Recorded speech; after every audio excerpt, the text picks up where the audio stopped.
All right, let's talk about Zac Robinson again and why he continues to get more laughable every single day. His most recent press conference, believe it or not, actually made me think that this coaching staff has never had media training. And I mean that not hyperbolically. I'm not exaggerating. I actually believe nobody prepped these guys at how to talk to the media or at the microphone. Because on today's episode of Falcons Today, my name is Moose, by the way. Thanks for joining. Zac Robinson literally just admitted he sucks. Like, he admitted he's bad. One specific comment in all of this proves that he just literally said, yeah, I'm just not very good at my job, apparently. And it wasn't tongue-in-cheek. Like, I think he just doesn't understand what the words coming out of his mouth actually mean. And if you are absolutely exhausted, if you're tired of the nonsense, and if you're ready for more nonsense, do me a favor, hit that thumbs up icon. The giant thumb lets me know that, hey, at least Moose is going to tell us the honest truth about this football team, even if our coaches won't do it. So, what is this comment, Moose, that Zac Robinson made at his press conference? When did he actually admit that he sucked? Well, one specific Atlanta Falcons beat reporter asked him directly about the struggles on offense. And maybe there was an opportunity that the Falcons were seeing some different defensive packages, and maybe that's why. And here's what Zac Robinson said. We've actually been seeing simpler looks than we were anticipating, which makes it a little bit more frustrating for everybody, knowing that, hey, we can own these looks, we can anticipate these looks, but again, we just need to get it cleaned up. Oh my God. So whose fault is it, Zac? You literally just admitted the defenses are not giving you problems. You're just not doing it well. like, dude, this is insane. Like, how on earth can you sit at the microphone and literally say, hey, by the way, the defenses actually are putting up pretty easy packages against us. We just can't beat it. Like, to me, it literally makes my brain explode. I feel like I'm melting from the inside. Because the last two games prove that against a beat-up San Francisco 49ers team and a Miami Dolphins team that was last in almost every statistical category, you can't do shit. Period. 252 yards a game, 199 passing yards per game, 53 rushing yards per game. 10 points a game. And if this was 1956, oh boy, you might have a W. And first downs per game, 15. The league average, by the way, per game is 15.9. Congrats. You're worse than 32 other teams in the last two games. And the advanced numbers also tell the picture. Zac, you suck. Points per game, 28th. Fourth quarter points per game, 29th. Touchdowns a game, 29th. Points per play, 28th. Like, at some point, somebody's got to tell one of these clowns that the name of the game is scoring points. I'm glad you can move the ball from your own 20 to the 50, Zac. But if you can't find the paint in the end zone, none of it matters. None of it. The only teams the Falcons score more than, by the way, are the Saints, the Browns, the Raiders, and the Titans. Those teams have a combined 6 wins.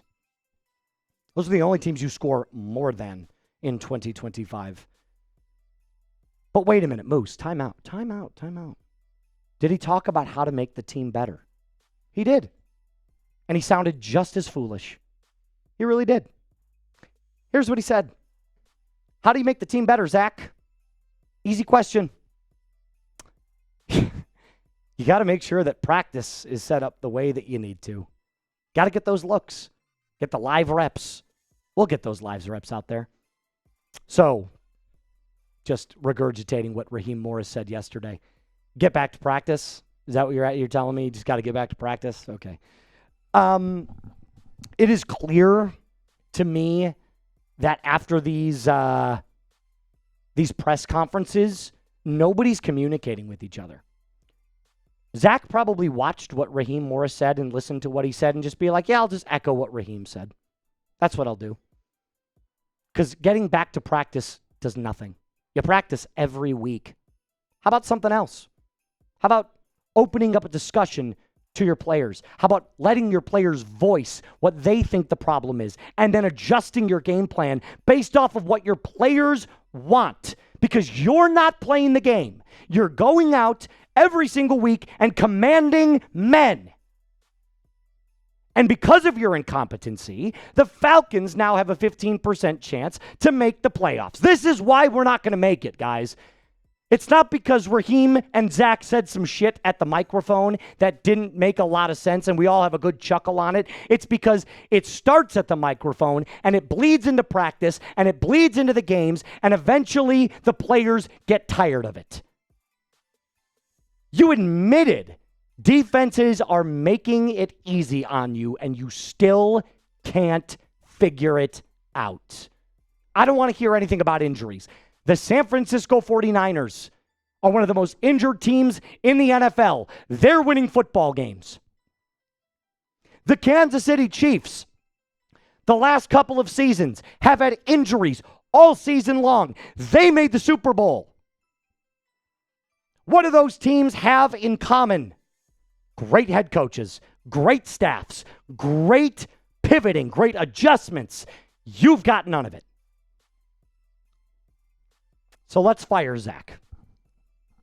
If you're watching during our live show, spam it down in the comment section. Spam it in the live section right here, please. If you're watching during our regularly scheduled programming, just type it down in the comment section down below because I can only tell you guys so much, like what needs to change before eventually it just becomes a moot point. And coming up, I'm going to give you some injury updates. And again, some of it is good. Most recently, it's not good. The Falcons have a serious problem with pass catchers right now and the fact that they don't really have any. So we're going to touch on that here in just a little bit. But before I do that, I have to tell you about my friends over at Harry's. Look, as the hairiest guy that you know, I personally believe that the best personal grooming kit out there is Harry's. I use it every single day at my house. I really do. I've got tons of Harry's stuff at my sink ready to go. And believe me when I tell you this, Harry's is affordable and they're making personal grooming better. Was your old razor just too dull? Did it go too dull too fast? Did it irritate your neck? Did they cost way too much? $30 for 8 refills is a total scam. Harry's Plus has an advanced pivoting system to reach every corner of your face. Refined blade technology for a closer, smoother shave and weighted metal handle for control and comfort. With Harry's Plus, you get a barbershop quality shave with German engineered blades. Each blade honed with 3 different angles to cut hair cleanly at the root without tugging. Why pay $30 for refills when Harry gives you better blades for a fraction of the cost? Harry's has launched their most advanced razor ever, and it is still cheaper than the Gillette Fusion 5. For a limited time, our listeners can get Harry's Plus trial set for only $10 at harrys.com/chat.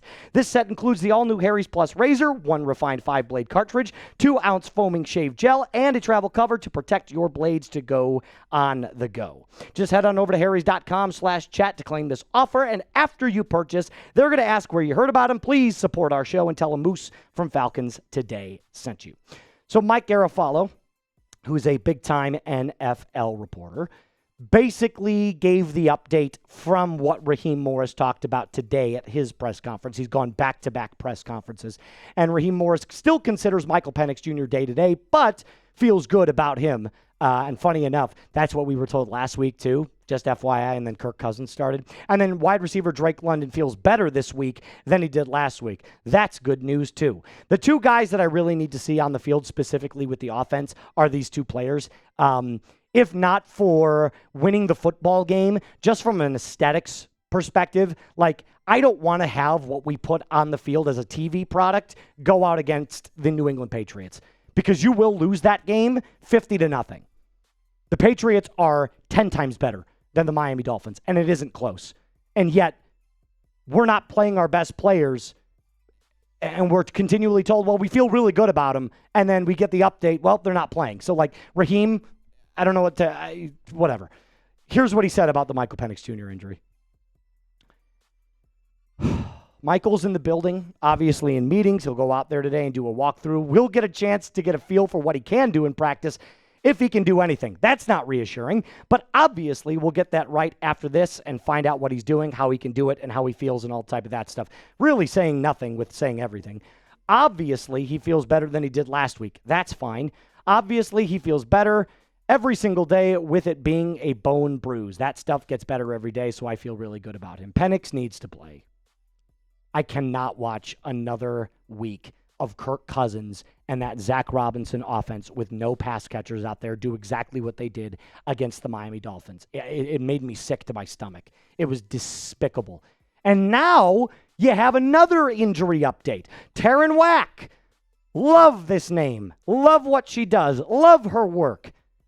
Wide receiver Casey Washington doesn't seem to be participating in practice today, wearing a T-shirt during the media viewing period along the sideline. So this could mean everything, but it also could mean nothing.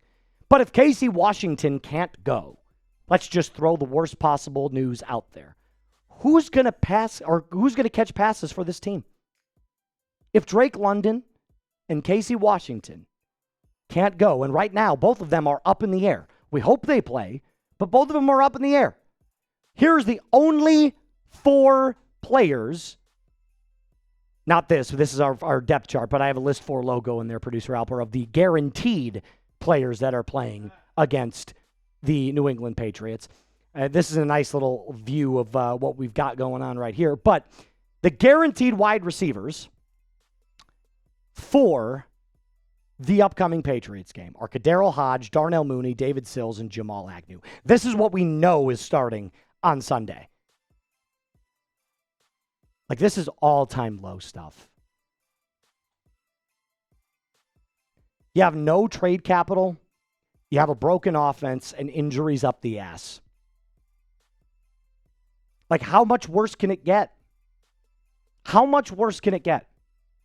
This is why I'm clamoring to fire Raheem and Zac, because literally we're at rock bottom right now. We've got our number 1 and now number 3 options that might not play. You already gave away your number 3 because you cut him, and who knows what the truth is behind that story. And the only wide receiver that's worth the damn that's starting right now is Darnell Mooney, and he's not even 100%. It's insane how bad this season has taken a turn. Good luck against the New England Patriots this coming Sunday. Good luck. You can activate a bunch of wide receivers. You could activate Nick Nash, and that's fine. You could activate Chris Blair, and that's fine.